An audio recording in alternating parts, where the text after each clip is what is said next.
La parole de Dieu nous dit, Christ en nous, l'espérance de la gloire. Ne nous lassons pas de faire le bien quand nous en avons l'occasion, parce que Dieu est bon, Dieu est juste, Dieu est amour. Ceux qui ont accusé Paul, il y a des gens de Troas, il y a des gens d'Éphèse, il y a des gens de Pamphylie. Tout le monde, ils ont accusé Paul. Les gens d'Antioche et partout, en fait que Paul soit comment? Mis à mort, mais il tenait pour enseigner la parole de Dieu. Nous voyons cela. Maintenant là au temple, tout le monde criait, voici l'homme en question. Verset 30. Quand ils ont crié, toute la ville fut émue et le peuple accourut de toutes parts. Je dis bien, le peuple accourut de toutes parts. Ils se saisirent de Paul, ils l'ont eu et les traînèrent hors du temple avec la force, dont les portes furent aussitôt fermées.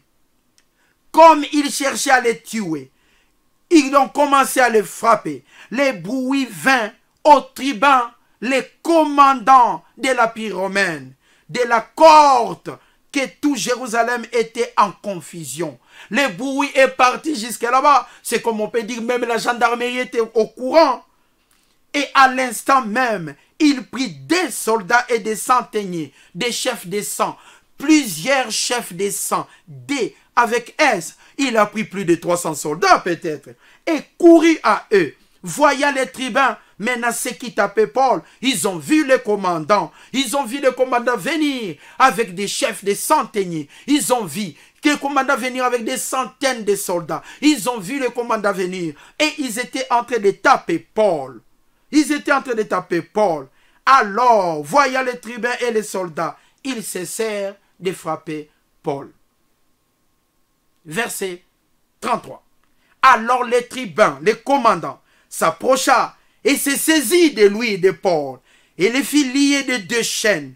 Lui, il lui demanda qui il était. Qui es-tu, monsieur? Bonjour, je suis le commandant de l'Empire romain ici à Jérusalem. Qui es-tu?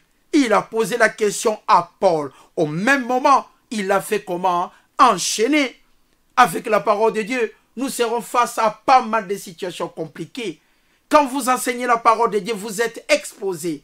À chaque mouvement, tu es jugé. Tu fais cela, tu es jugé. Mais acceptons cela, c'est notre travail.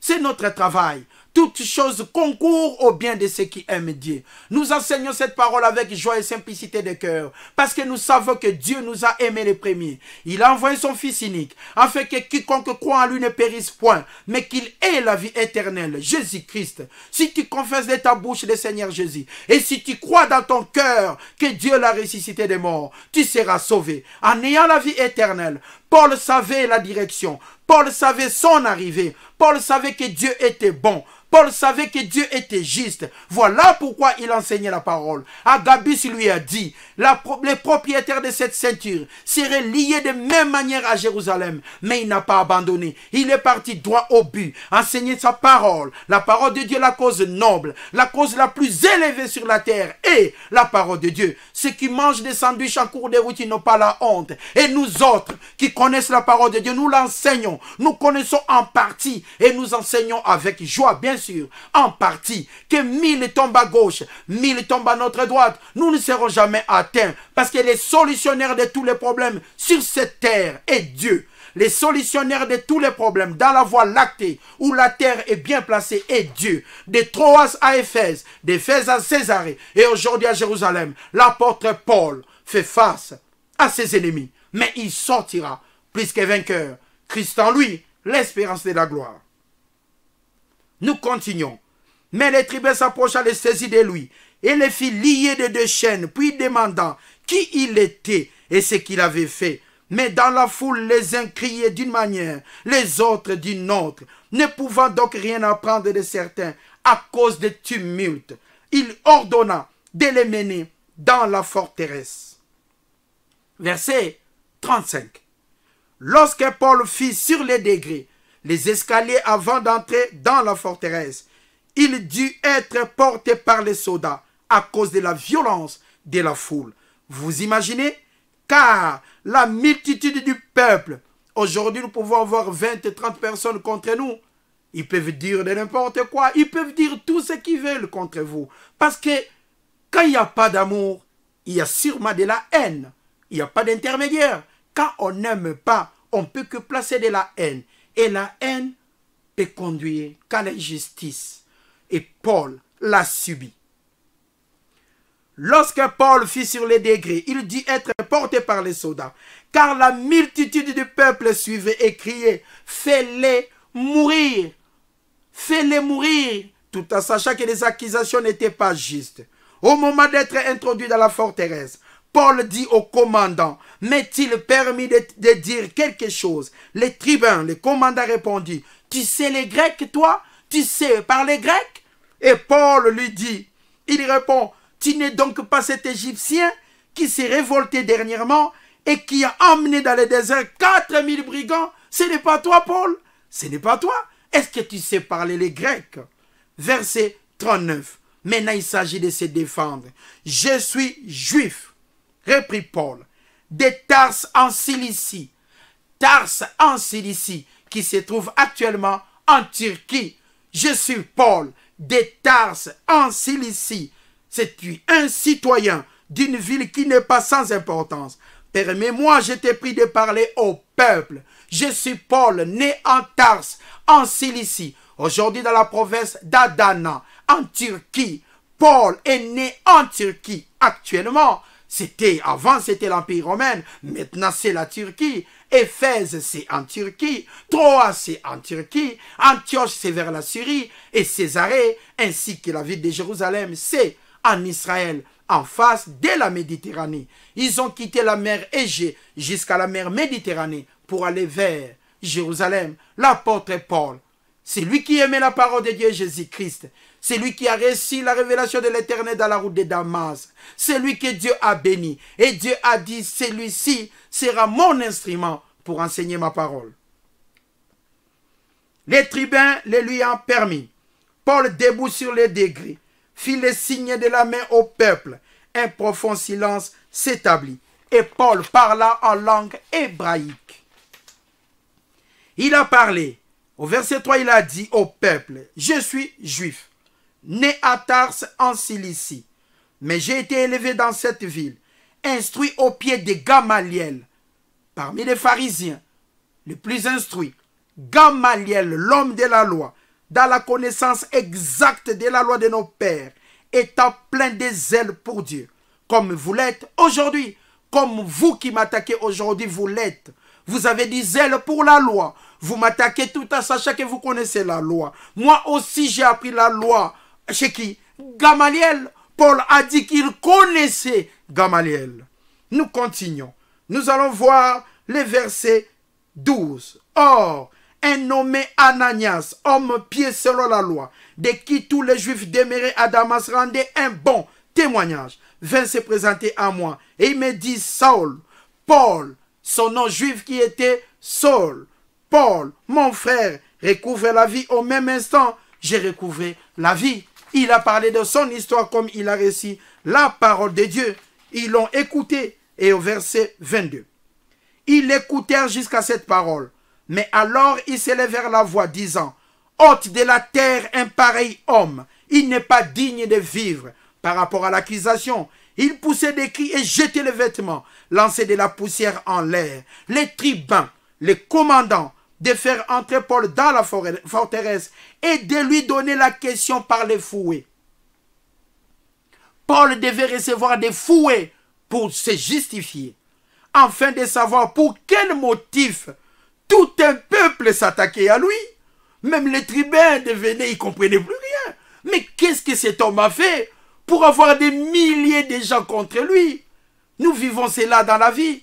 Vous partez au travail le lendemain, il y a un groupe de collègues qui parlent mal du chef. Vous étiez en 8. Toi, le lendemain, tu as congé. Les 7 autres viennent, ils rapportent au chef tout ce que vous avez dit. Mais sauf, il dit que les 7, et ils étaient silencieux. Ils n'ont rien dit. Les jours d'après, tu rentres au travail, le chef dit, écoutez, monsieur, je n'ai plus besoin de toi. On a pris des travail pour tout le monde. Et vous êtes virés. Ainsi va la vie. Vous allez vous justifier comment? Mais là, vous avez problème à 8 personnes. Paul avait problème à tout un peuple. Les Judéens qui étaient contre lui, ils ont fabriqué ces mensonges. Mais c'était tellement grand. C'était grave les accusations de Paul. Il méritait que cela pour souhaiter la mort de cet homme le plus tôt possible. Nous voyons cela. Afin de savoir pour quel motif il criait. Lorsqu'il exposait au fouet, Paul dit maintenant aux centeniers. Les centeniers, c'est des chefs. En l'Empire romain, des chefs de groupes de 100. Pour un centenier, il y a toujours 100 soldats sous ses ordres.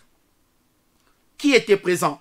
Vous est-il permis de battre des verges un citoyen romain qui n'est même pas condamné? À ces mots, les centeniers recula et alla vers le commandant pour l'avertir, disant que vas-tu faire? Cet homme, l'apôtre Paul, il est aussi romain. Et le tribun est venu et dit à Paul, dis-moi, monsieur, es-tu romain? Le tribun demanda à Paul, monsieur, dis-moi s'il te plaît, es-tu romain?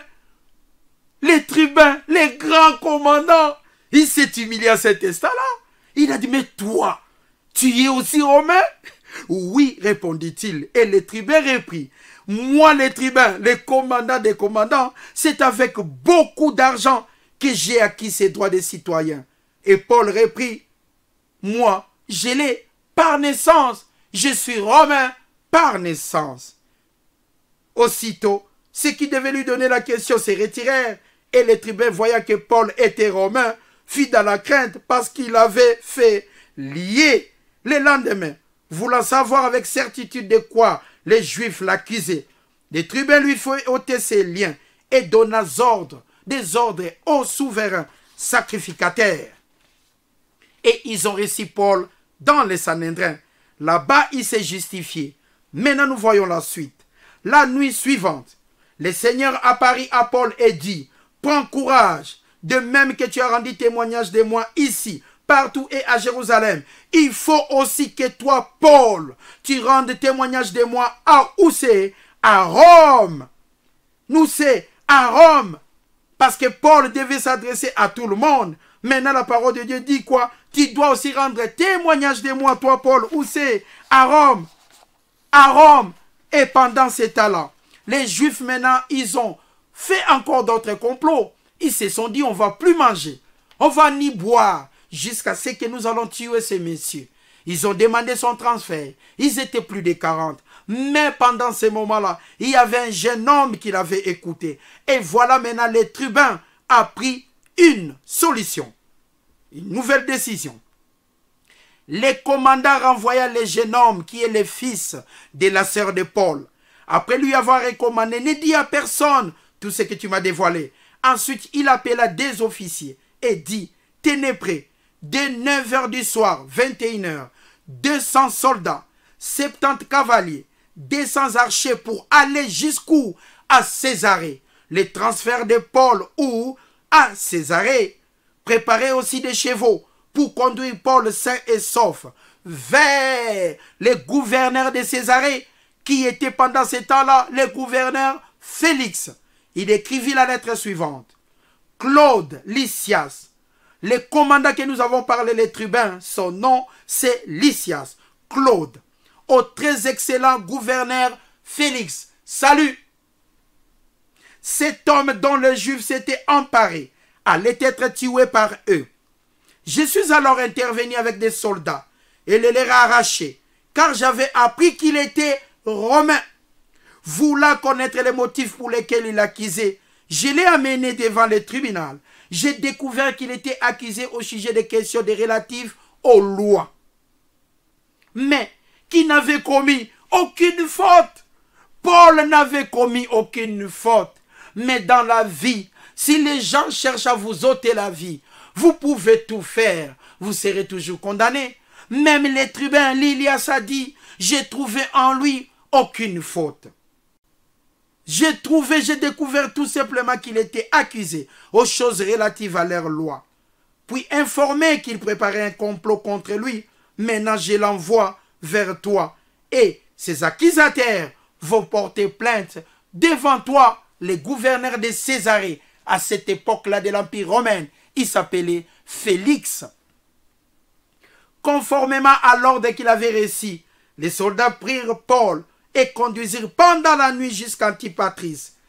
Et de Césarée à Jérusalem ou de Jérusalem à Césarée, c'était à peu près 88 km, 88 km. Les cavaliers remirent la lettre au gouverneur et lui présentèrent Paul. Après avoir lu la lettre, le gouverneur Félix demanda de quelle province venait Paul, apprenant qu'il était origine de Cilicie, vers le haut, la Turquie actuelle. Il lui dit, je t'attendrai quand tes accusateurs seront venus. Puis il ordonna qu'on les gardât dans la prétoire d'Hérode. Prétoire d'Hérode. Accusé innocemment. L'apôtre Paul est même arrivé dans le prétoire d'Hérode. Incroyable. 5 jours après, il était encore gardé. Mais comme il était romain, il était bien gardé. 5 jours après, arriva maintenant le souverain sacrificateur Ananias. Lui maintenant, il était à Jérusalem. Comme on a transféré Paul à Césarée et que Paul devait être accusé chez le gouverneur Félix, il a fallu que eux, les accusés, quittent Jérusalem, partir, descendre à Césarée et déposer plainte contre Paul à Césarée, chez le gouverneur Félix. Paul fut appelé. Quand ils arrivèrent là-bas, ils portèrent plainte et le chef des groupes, c'était sacrificateur Ananias. Paul fut appelé. Comme Paul n'avait pas besoin d'un avocat, parce que son avocat était Jésus-Christ, son avocat c'est Dieu. Maintenant, quelqu'un se présentant devant et Tertulle s'est mis à l'accuser. Il était comme un avocat général. Il savait son métier. Accuser quelqu'un. Accuser. Fabriquer des mensonges. Morceau par morceau. Coller, solidement ancré, afin que l'homme aille en prison. Tertulle prit la parole en ces termes. Très excellent, Félix. Tu nous fais jouir d'une paix profonde ici, en Judée. Parce qu'en Judée, les préfets Judée, à partir de Césarée, les préfets à l'époque, c'était Ponce Pilate. C'est lui qui avait tranché l'affaire de notre Seigneur et Sauveur Jésus-Christ. Et en Césarée, il y avait aussi des traces de Zachée. En Judée, il y avait aussi Hérode. Là-bas aussi à Césarée. C'était un endroit où il y avait tellement de situations. Très excellent, Félix. Tu nous fais jouir d'une paix profonde. Et cette nation a obtenu des salutaires réformes par des soins prévoyants. C'est ce que nous reconnaissons tout et partout avec une entière gratitude. Mais pour ne pas te retenir davantage, je t'ai pris d'écouter dans ta bonté, gouverneur Félix, ce que nous avons à dire en peu de mots. Nous avons trouvé cet homme qui est l'apôtre Paul, qui est une peste, qui existe des divisions parmi les Juifs du monde et qui est le chef de la secte nazaréen parce qu'ils ont attaqué Jésus-Christ de Nazareth et qui même a tenté de profaner les temples. Et nous l'avons arrêté, nous avons voulu le juger selon notre loi. Quand vous n'aimez pas quelqu'un, vous n'allez pas faire des éloges pour lui. Ah, ce monsieur-là, Guy, oh là là là là là là là. Guy là, oh là là là là là. Mais vous connaissez là, oh là là là là là. C'est comme ça. Quand on n'aime pas quelqu'un, on n'apporte pas des éloges. Mais croyez-moi, un homme de Dieu, un fils de Dieu, ou soit une fille de Dieu, n'a pas besoin d'éloges. Parce que la vie éternelle existe. Parce que le retour de Jésus-Christ est là. Notre espérance est le retour de Jésus-Christ. Christ a nous l'espérance de la gloire. Ce que les hommes te donnent est temporaire. Mais ce que Dieu te donne est éternel. Si tu confesses de ta bouche le Seigneur Jésus, et si tu crois dans ton cœur que Dieu l'a résisté des morts, tu seras sauvé. Il a accusé Paul d'une peste. Il a accusé Paul des accusations tellement graves. Verset 6. 7. Mais le tribun Lysias, étant survenu, l'a arraché de nos mains avec une grande violence, en ordonnant à ses accusateurs de venir devant toi. Tu pourras toi-même, Félix, en interrogeant, apprendre de lui tout ce que nous l'avons accusé. Les Juifs se rejoignirent à l'accusation, soutenant que les choses étaient ainsi. Il ne manque pas de témoins. Même un groupe de personnes qui veulent te tuer, il y aura toujours des témoins qui vont dire que c'est vrai. Mais dans chaque situation, quand un problème est chez tes voisins, tu es content. Quand les voisins ont des problèmes, tu es très content. Tu peux relater cette histoire avec toute une tranquillité. Mais comme la terre tourne, quand ce même problème va se retrouver chez toi, c'est les voisins maintenant qui vont être contents. Ainsi va la vie. Mais nous sommes dans la parole de Dieu. Nous avons cette patience parce que nous sommes sûrs de l'adresse de Dieu. Maintenant, après le gouverneur Félix lui fait signe de parler, Paul répondit, sachant que depuis plusieurs années, tu es juge de cette nation. C'est avec confiance que je prends la parole pour expliquer. Et Paul a parlé comment il a reçu la puissance de Dieu. Et Félix savait. Maintenant, nous allons lire le verset 27. Félix avait gardé Paul. Il l'écoutait presque tous les jours. Verset 27. 2 ans s'écoulèrent. 2 ans s'écoulèrent à Césarée. Paul était toujours retenu là-bas. Et Félix eut pour successeur Porcius Festus. Félix est parti. Mais il n'a pas libéré Paul. Incroyable situation. Même Félix a laissé Paul en prison. Dans le désir, quoi? De plaire aux Juifs. Et Félix laissa Paul en prison. Laissa Paul en prison tout simplement. Et il était remplacé par un autre gouverneur, Festus. Une situation incroyable qui s'est passée à Césarée. Paul à Césarée, je n'ai pas besoin d'un bon avocat. Christ en moi, c'est l'espérance de la gloire. Mesdames et messieurs, même si vous êtes accusés et que vous savez que vous êtes innocents, prenez patience. Confiez-vous à l'Éternel des armées. Ce n'est pas que quelqu'un qui vend des Bibles qui peut dire que tous ceux qui descendent en Israël sont Israël. Non, ce n'est pas parce que tu vends des Bibles que tu connais la parole de Dieu. Ce n'est pas parce que tu habites tout près de la plage. Tu connais les noms de tous les poissons. Il n'est pas question. Même celui qui reste tout près du lac ne connaît pas les noms de tous les poissons. Mais nous connaissons la volonté de Dieu. Christ en nous, c'est l'espérance de la gloire. Devant des accusations infondées, Paul, il avait la maîtrise. Il savait que Dieu était de son côté. Et là-bas, ils ont demandé encore à Festus de ramener Paul à Jérusalem pour le tuer en cours de route. Maintenant, Paul entreprit sa défense à 10 ans. Il dit ceci, en principal sacrificateur, je n'ai rien fait de coupable, ni contre la loi de Moïse, ni contre les Juifs, ni contre les temples, ni contre César. Paul a dit, je n'ai fait rien, ni contre César. Mais posons-nous la question, il parlait de quel César? Parce qu'à l'Empire romain, nous avons Jules César, le général romain qui était philosophe.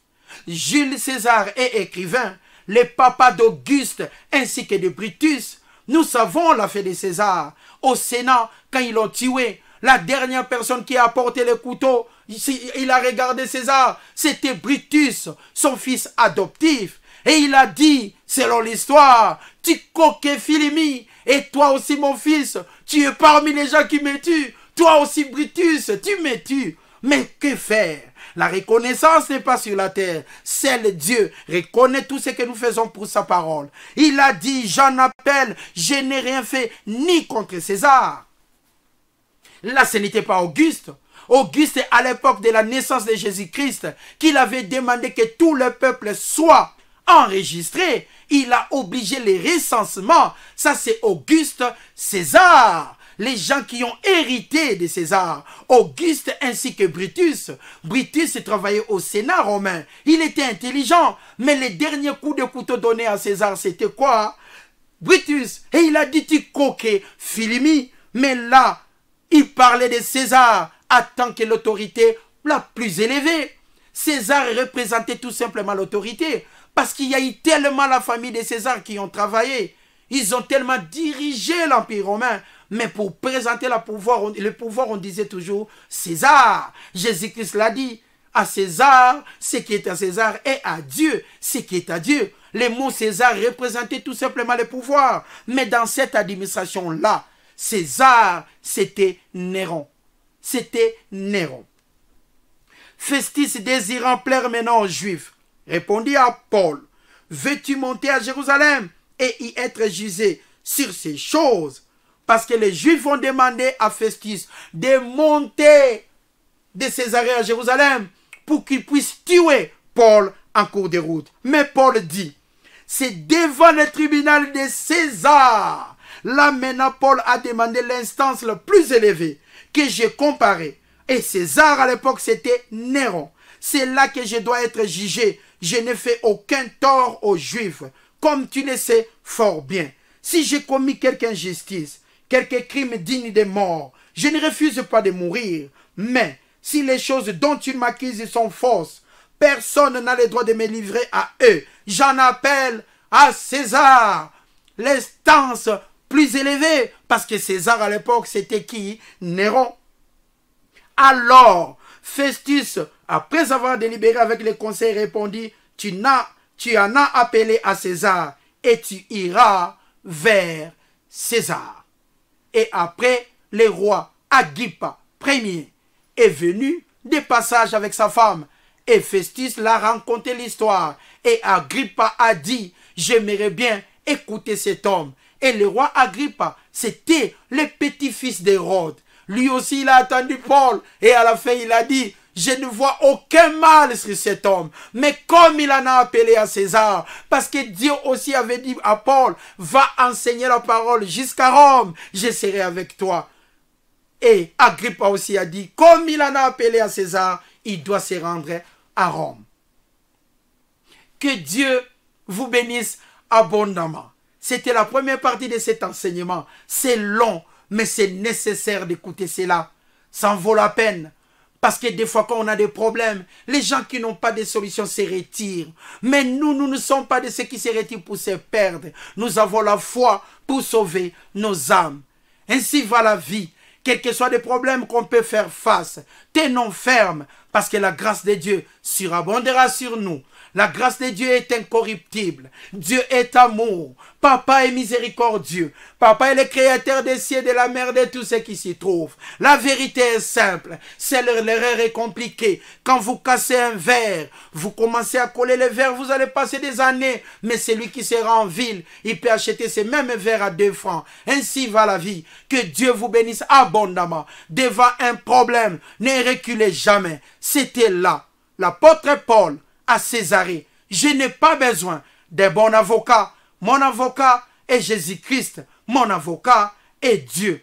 Que Dieu vous bénisse abondamment. Je vous souhaite un bon dimanche partout où vous êtes. Merci. Au revoir.